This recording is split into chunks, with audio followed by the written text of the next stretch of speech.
Well, let's get back to our top story this hour here in RT. Egyptian President Hosni Mubarak finally stepping down, and of course, what that holds and means for the future of the country. To talk more about that, we're joined live from London by Simcox. He's from the Center for Social Cohesion, a London-based think tank. Thanks for being with us this Saturday. The U.S. has been backing Mubarak during his entire 30-year rule, but we're quick to abandon him when the going got tough. Do you think other U.S. allies in the region could expect the same kind of treatment? Well, I think that the U.S. role in this is obviously they've had to back the democratic forces. It's very clear that there's a real appetite for change in Egypt and certainly Tunisia, but hopefully in the Middle East generally.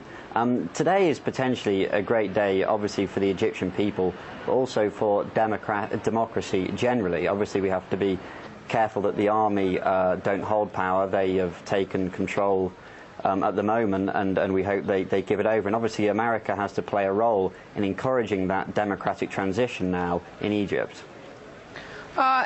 Egypt, of course, faces an uncertain future. What do you think is likely to happen?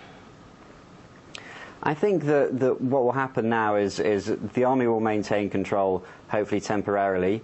The West will encourage democratic parties, other opposition groups, alternatives, for example, to the Muslim Brotherhood, who are the most developed electoral force in Egypt. We will encourage those parties to come together to provide some sort of alternative, and as soon as is humanly possible, there should be elections. What about the crucial role that Egypt plays in settling the conflict between Israel and Palestinians? What do you expect to happen in terms of that very important issue for the region?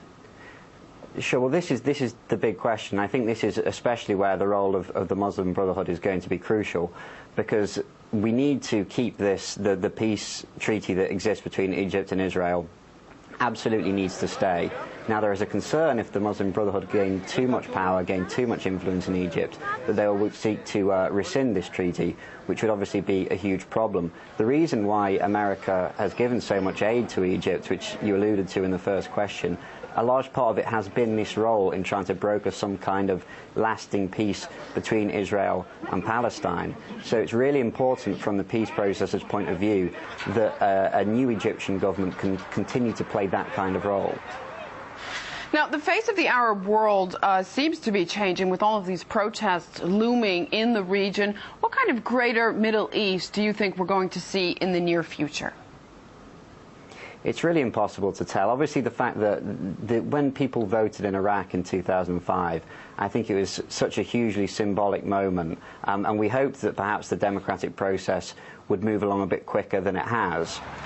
Obviously, a lot of countries and some of the problems that have been involved in Iraq and Afghanistan have seen a reluctance to change. But what we have to hope for, and what I think Egypt proves, is that the democratic impulses that animated Europe, America, the rest of the world, are there in the Middle East and Muslim-majority countries as well. There's often a lot of cynicism around this, as if that part of the world isn't keen on democracy, as if they love a strong man, an authoritarian ruler. I think what this has proved that this isn't the case, and that hopefully this will have a domino effect of democratic reforms across the region.